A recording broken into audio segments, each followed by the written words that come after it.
Hello, everyone. My name is Jagadeesh, and I'm a front-end developer from Turing.com. So before jumping into today's talk, I want to say congratulations, all of us, and to Kiran for the React 100th meetup.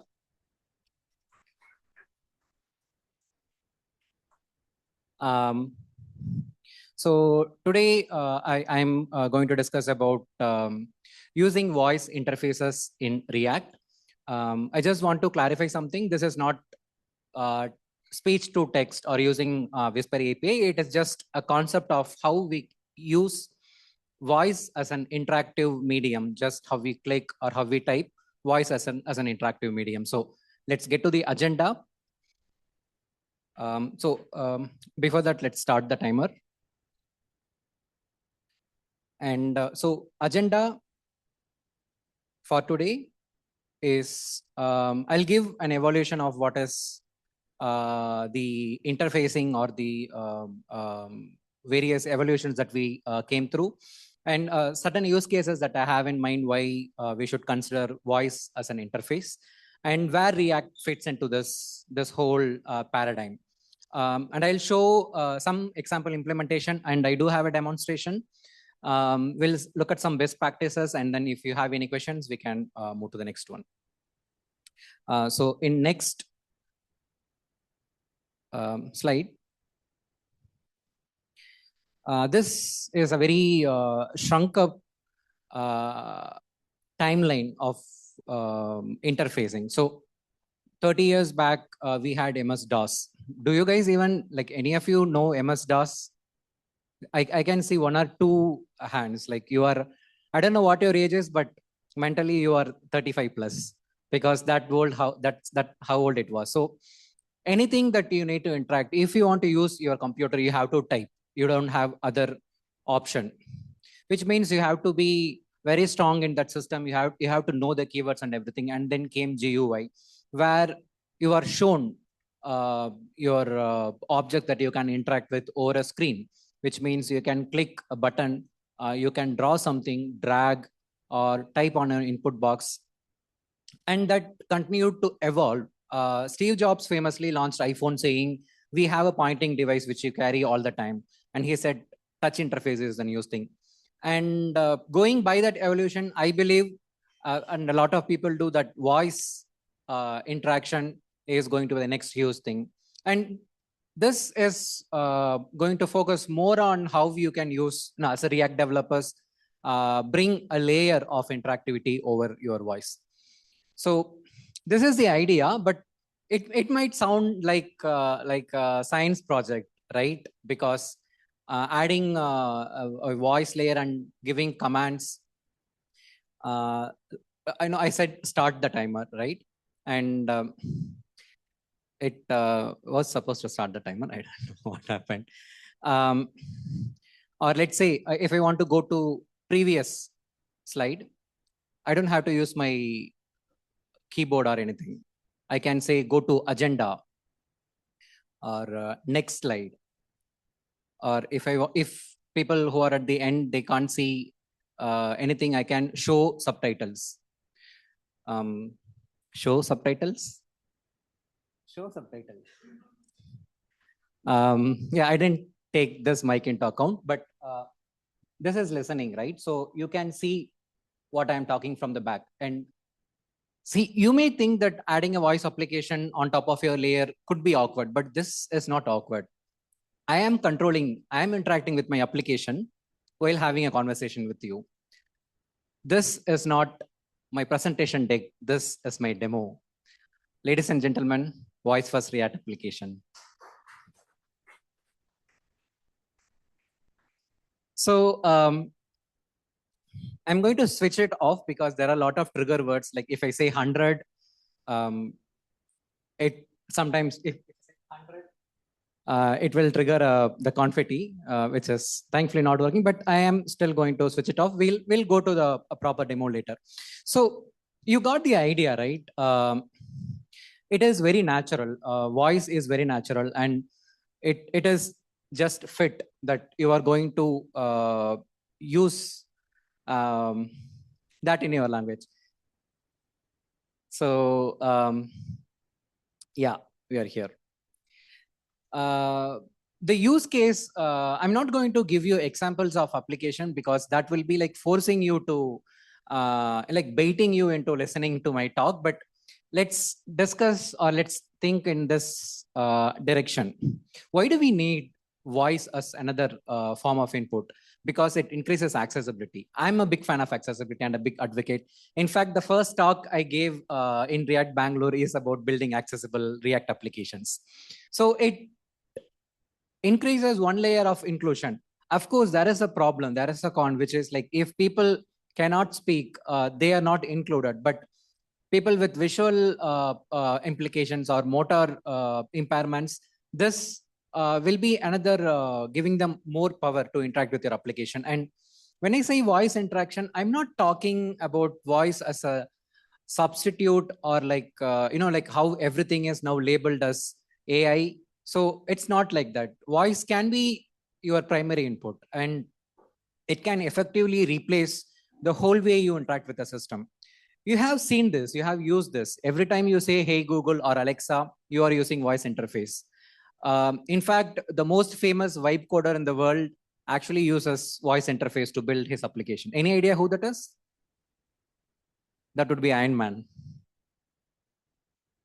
So other reason why one could switch to voice is when you need hand free input. Driving, I have shown driving because it is a use case, but a very good use case is like when you are working on something like industrial work, or you are doing medical procedures. Let's say that I am fixing something in my house, doing some electrical work, and I need some hands-free ability to talk to my system. So just a very high level example. And yeah, of course, for convenience, we use it, and we already use it. I already showed you, we already spoke about Alexa and everything.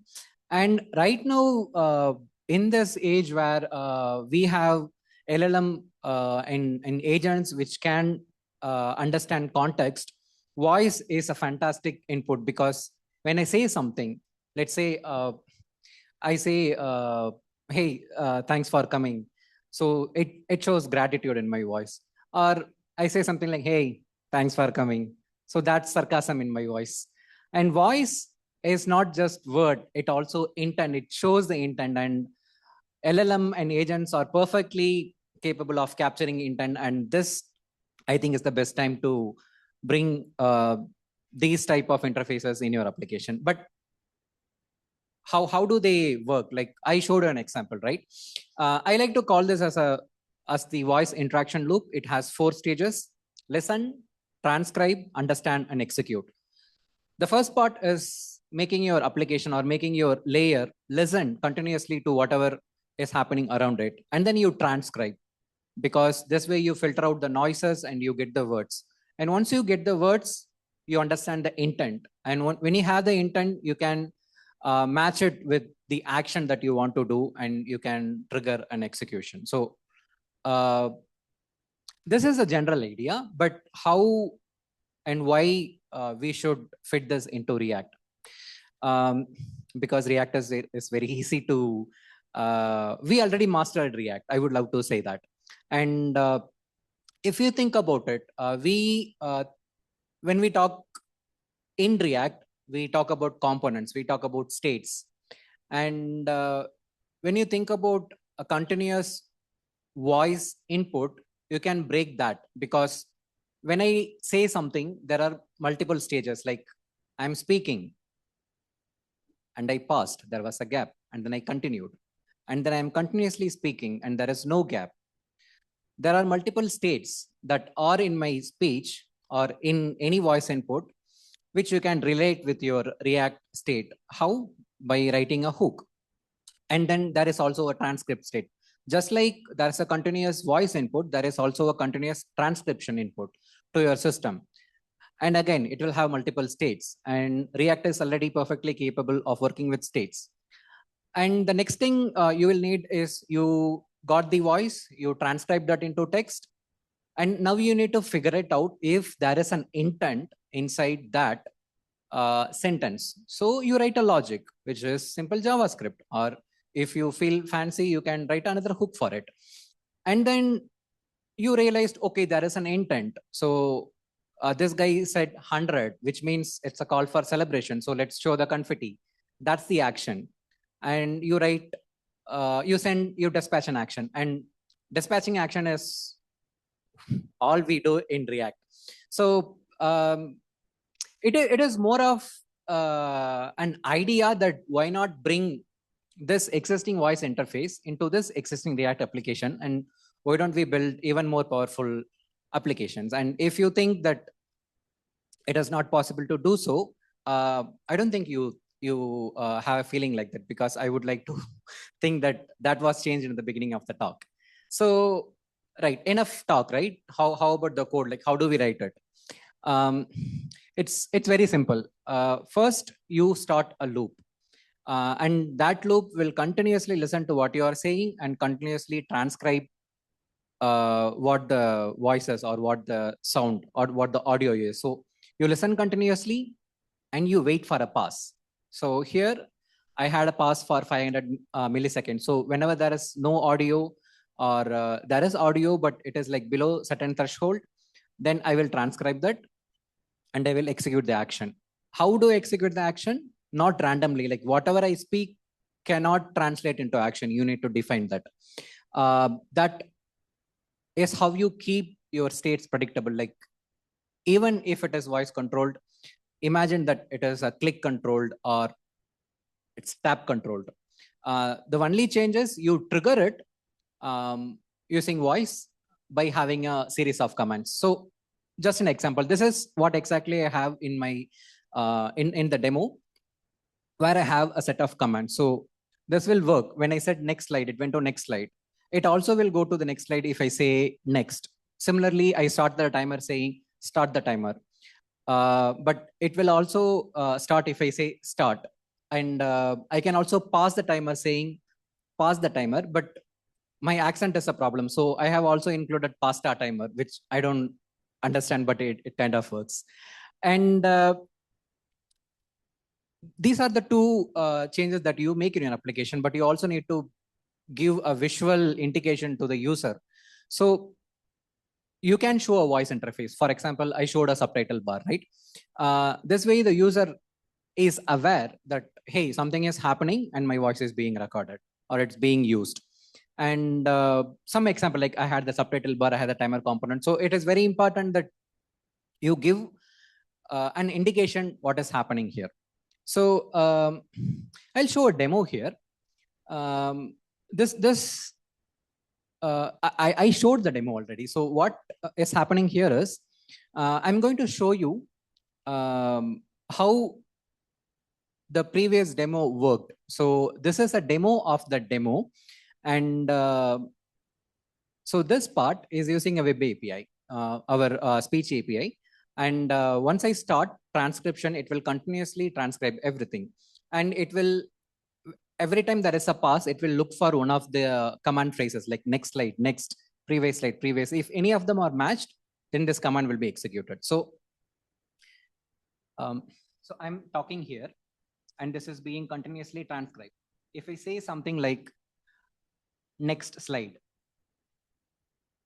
this one is getting matched. Or I say something like agenda, that this is getting matched. But the problem is, let's say I'm saying something like, I want to go to Greece next year. This is a wrong match. So you see how it can be powerful, but you also see how it can be dangerous, right? We do have, we can have some kind of guardrails in place. I like to call it as phrase versus intent, because what I am saying doesn't have to be what I am meaning. Am I clear? It's like someone saying I'm fine, but they're not. So yeah, speech is messy. Like you can say anything that you want. It can mean or not mean something. And whenever we discuss, take raw text, it can be ambiguous. Let's say someone is asking, what do you want for lunch? And I say, okay. It's a perfectly valid English response, but like, what am I supposed to do with okay? Not based on any real life incident, I'm just saying. And yes, there is an execution risk because when we click, we know the user is going to click on this particular element. I can act accordingly. But when we dabble into voice, it could be anything. And that is why matching with phrase can be dangerous. It can be a good starting point, but the idea is to match with intent, like what your user is having in their mind and what they really want to say, which means we should somehow figure out a way to model the meaning. Of course, you can use AI or you can use your own trained data, but then again, it will fall into AI. So before making any execution, you have to kind of validate the command, and you should have guardrails where you can't execute anything you want. You know what you are going to execute, and your system is like completely predictable and flawless. And yes, hybrid works best. I can show you a quick demo on that. Let's go here. So this time I'm switching on my AI. So what happens now is my AI is switched on. So anything that I talk will be transcribed continuously, but I also have another layer. This layer will look for intent. Let's see how this is working. So now here, I am again talking continuously. It's being transcribed, but I think I want to initiate the timer.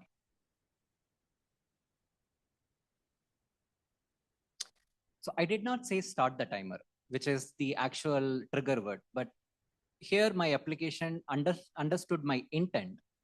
So I can say anything. If I simply say, I want to go to the next movie,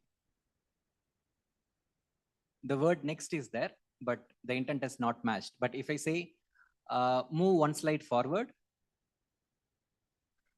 it is matched, which means you always don't have to be a stickler for the words.